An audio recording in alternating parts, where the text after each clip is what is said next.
అమ్మా, మా ఇంటి ముందు ఒక శివ టెంపుల్ ఉంది. ఆ శివ టెంపుల్కి నేను 8 గంటలప్పుడు వెళ్ళాను. వెళ్తే ఏదో చాలా హడావిడి చేస్తున్నారు అక్కడ. నేను వెళ్ళాను, స్వామివారికి మొక్కేసి వచ్చేసాను. తర్వాత 10 గంటలప్పుడు కార్యక్రమం మొదలయ్యింది. ఒక 5-6 పంతులు వచ్చారు, మైకులు పెట్టారు, ఏవేవో మంత్రాలు చదువుతున్నారు. ఎప్పటి వరకు? 2 గంటల వరకు. తీరా నేను ఏంటి అని పరిశీలన చేయగా, ఒక ఇంటర్ పాస్ అయిన విద్యార్థి చదువు స్పష్టంగా లేదట, డిస్టర్బ్ అవుతుందట. కాబట్టి ఆ తల్లిదండ్రులకి ఆ టెంపుల్ యొక్క పూజారులు ఆ యజ్ఞాన్ని చేయిస్తే బాగుపడతాడు, బాగా చదువుకుంటారు అని చెప్పారట. వాళ్ళు చెప్పినట్టుగా ఒక 5-6 పురోహితుల్ని పిలిచి చాలా గ్రాండ్గా ఆ కార్యక్రమాన్ని మంత్రోపదేశాలతో, యజ్ఞయాగాదులతో ఏవో చాలా బాగా చేశారు. ఆ తర్వాత చాలా గ్రాండ్గా భోజనాలు కూడా పెట్టారు. తీరా నాకు తెలిసింది ఏంటి అంటే, ఆ విద్యార్థి ఎడ్యుకేషన్ సమంగా లేదు అట.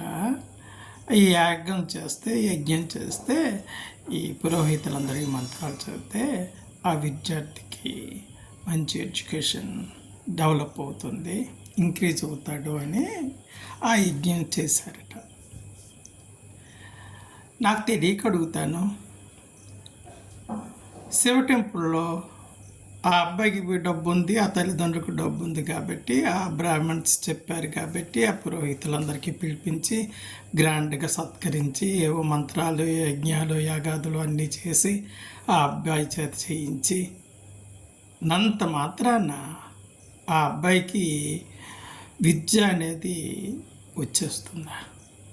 దేవుడికి పూజ చేసి, దేవుడికి అభిషేకాలు చేసి, దేవుడి సన్నిధిలో యజ్ఞాలు చేస్తే విద్యార్థులకి విద్య వచ్చేస్తుందా? ఒక్కసారి బాలలత గారికి అడగండి, విద్యార్థులకు విద్య ఏ విధంగా వస్తుందో ఒకసారి. నేను చెప్తే విమర్శిస్తే ఇంకోలా అంటారు. కొన్ని కాళ్ళు లేవు కదా బాలలత గారికి. ఆవిడ అకాడమీ నడుపుతున్నారు కదా, ఎంతోమంది విద్యార్థులకి మార్గదర్శకాలుగా నిలిచారు కదా. ఆవిడికి ఒక్కసారి అడగండి, భగవంతుడిని నమ్ముకోవాలా, తనకు తాను నమ్ముకోవాలా ఒక విద్యార్థి అని బాలలత గారికి అడిగితే చక్కడైన సమాధానం చెప్తారు. అడ్డమైన విషయాలని బరిలోకి ఎక్కించుకోకండి.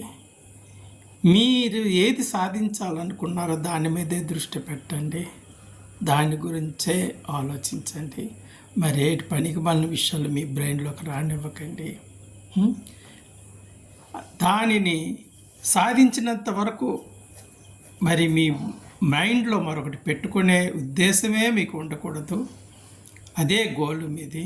నేను సాధించి తీరుతాను, నేను అనుకున్నది సాధించి తీరుతాను అని తనకు తానుగా నమ్ముకోమనే బాలలత గారు చెప్తున్నారు తప్పిస్తే ఈ దేవుళ్ళని, ఈ పూజల్ని, ఈ అభిషేకాలని, ఈ యజ్ఞాన్ని, పండితుల మంత్రాలని ఇవన్నీ నమ్ముకుంటే విద్యార్థులకు విద్య వచ్చేస్తుంది. వాళ్ళు ఇప్పుడు తెచ్చుకున్న మార్కుల కన్నా 100 రెట్లు ఎగుష్ట తెచ్చేసుకుంటారు. ఆ భగవంతుడు వాళ్ళకి హెల్ప్ చేస్తాడు అన్న ఒక భ్రాంతితో ఈ యజ్ఞాలు చేయిస్తున్నారు. కానీ అవన్నీ యుక్తి శూన్యమని, ఆ భగవంతుడు కూడా వాళ్ళకి ఏం హెల్ప్ చేయడని పాపం వాళ్ళకి తెలియదు. అందుకే నేనంటే బాగోదు కదా, కాబట్టి బాలలత గారి వీడియోలు చూస్తే మీకే అర్థమవుతుంది. ఆవిడ చూపించే మార్గం, ఆవిడ చెప్పే విషయాలు, ఏకాగ్రత దేని మీద ఉండాలి, పట్టుదల దేని మీద ఉండాలి, పట్టుదల ఉంటే సాధించలేనిదంటూ ఏమీ లేదు. తనకు ఉదాహరణగా తనకు తానే 2 సార్లు ఎగ్జామ్ రాసి 2 సార్లు కూడా ర్యాంకులు తెచ్చుకున్న ఘనత సాధించిన బాలలత గారు చెప్తప్పుడు నాకు అనిపించింది, విద్యార్థులు నమ్ముకోవాల్సింది తమకు తాము తప్పిస్తే దేవుళ్ళు కాదు అని. దేవుళ్ళు మీకు డెవలప్ చేస్తారనుకోండి, మిమ్మల్ని పైకెత్తుతారు అనుకోవడం ఉత్తి అవివేకం. అవి మీ యూజ్ అవ్వవు.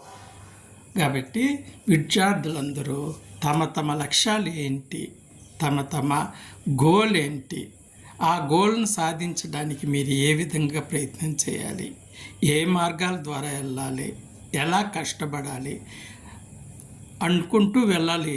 తక్కిన విషయాలన్నీ బ్రెయిన్లోకి రానివ్వకూడదు. అన్నెసెసరీ థింగ్స్ ఏవి కూడా మీకు బ్రెయిన్లోకి రాకూడదని ఆ బాలలత గారు చెప్తప్పుడు నాకు షాక్ అయ్యాను. ఒకటే మార్గం, ఒకటే ధ్యేయం, ఒకటే గురి. వాళ్ళు దేని మీద ఏది సాధించాలి అనుకుంటున్నారో దాని మీదే గురి పెట్టాలి. గురి పెడితే సాధించలేనిది ఏమీ లేదు అని ఆవిడ చెప్తున్నప్పుడు, ఈ దేవుళ్ళు, ఈ వ్రతాలు, ఈ కొబ్బరికాయలు, ఈ యజ్ఞాలు ఇవి ఏవి విద్యార్థులకి పనికి రావు అని నాకు అర్థమవుతుంది. నాకే కాదు, బుర్రపెట్ట ఆలోచించిన ప్రతి విధకి అర్థమవుతుంది. ఇవన్నీ కాలక్షేపం, డబ్బులు వృధా, టైం వృధా అయిన కార్యక్రమాలు తప్పిస్తే వీటి ద్వారా విద్యార్థి సాధించేదంటూ ఏమీ ఉండదు. మనం ఏదో మంత్రాలు చదివేసుకొని కోవిలకి వెళ్ళి అభిషేకం చేసి యజ్ఞం చేసి అట్టపట్టుకొని మన ఎగ్జామ్కి వెళ్తే మనకి ఏమైనా రాస్తామా ఎగ్జామ్లో? అదే తెల్లవారులేసి చక్కగా కూర్చొని మనసు పెట్టి కష్టపడి చదివితే నువ్వు దేవుడి దగ్గరికి వెళ్ళినా దేవుడి దగ్గరికి వెళ్ళకపోయినా నీ ర్యాంకు నీ కలగా వచ్చేస్తుంది. అంటే అర్థం ఏంటి? దేవుడు ఉన్నాడనా? దేవుడి దగ్గరికి వెళ్తే మీకు వచ్చేస్తుందనా? లేకపోతే మీరు కష్టపడి చదివితే మీరు అనుకునే సాధిస్తారనా? అర్థమయ్యే ఉంటుంది. నేను చెప్పిన మాటలు కావు ఇవి, బాలలత గారు చెప్పిన మాటలు ఇవి. ఎవరినో నమ్ముకోకండి, మీకు మీరు నమ్ముకోండి. దేన్నో పట్టి ఆశించకండి. మీ గోల్ ఏంటో మీరు తెలుసుకోండి, ఆ గోలుకు గురిపెట్టండి, కష్టపడి చదవండి. పనికి మన విషయాలు బ్రెయిన్లోకి రెప్పించకండి. అన్నెసెసరీ థింగ్స్ను ఏది కూడా కేర్ చేయకండి. మీరు అనుకున్నది పట్టుదలతో సాధించడానికి ప్రయత్నం చేయండి. ఆ పట్టుదల మీలో ఉంటే తప్పనిసరిగా మీరు అనుకున్నది సాధిస్తారు. ఆవిడ సాధించి చూపించారు కదా. ఆవిడ పడిన కష్టాలు మనకు తెలుసు కదా. తన 2 కాళ్ళు సమంగా పనిచేయలేనప్పటికీ తను అనుకున్నది సాధించాలి అని ఎంత తాపత్రయం పడ్డారో. ఆవిడ ఇంటర్మీడియట్ అయిపోయిన తర్వాత ఒక వీళ్ళ దగ్గరికి వెళ్తే వాళ్ళు కూడా అలాగే చెప్పారట. డిగ్రీ అయిపోయిన తర్వాత నేను సివిల్స్ రాస్తాను అంటే, సివిల్స్ వద్దమ్మా, చిన్న చిన్న పోస్టులకి ఏదైనా రాస్తే అందులోని పాస్ అయిన తర్వాత నువ్వు పెద్ద పెద్ద వాటికి రావద్దు అని. లేదు నేను సివిల్సే రాయాలి, నాకు టైం లేదు అంటే ఈవిడి కాన్ఫిడెన్స్ చూసి ఆయన కూడా కొన్ని పుస్తకాలు ఇచ్చి ఎంకరేజ్ చేశారట. ఫస్ట్ అటెంప్ట్లోనే ఆవిడ ర్యాంక్ సాధించారు. ఎంతమంది ఎన్నెన్నా సరే తనకున్న నమ్మకం, తనకున్న గోల్, తను సాధించగలను అనే నమ్మకం, ఆ నమ్మకం కోసం తను పడే కష్టం, తన కష్టాన్నే నమ్ముకుంది తప్పిస్తే దేవుళ్ళు నమ్ముకోలేదు. తనకిచ్చిన అమిటితనాన్ని కూడా జయించిందే తప్పిస్తే భగవంతుడు నాకు ఎందుకు ఇలాగిచ్చావు, నేను ఎందుకు ఇలాగా అయిపోయాను అని అనలేదు. ఆవిడని చూసినప్పుడు వా, ఏంటి అంత కఠినంగా, అంత దీక్షగా, అంత కఠోర శ్రమ చేసి ఎంత చక్కగా ఆవిడ తనకు తాను నిరూపించుకున్నారు. 2 కాళ్ళు చేతులు అన్ని ఆరోగ్యం ఉన్న వాళ్ళు వీళ్ళెందుకు నిరూపించుకోలేకపోతున్నారు? వీళ్ళు దేవుళ్ళని, పూజల్ని, కొబ్బరికాయల్ని, అభిషేకాల్ని, యజ్ఞాల్ని వీటిని నమ్ముకుంటున్నారేంటి? ఆవిడ తమకు తాము నమ్ముకోమని చెప్తుంటే వీళ్ళందరూ ఇటు పరిగెడుతున్నారు ఏంటి అని నాకు ఆశ్చర్యం కలిగి అందరికీ చెప్పాలని నేను ఈ వీడియో చేస్తున్నాను. ఉంటేనే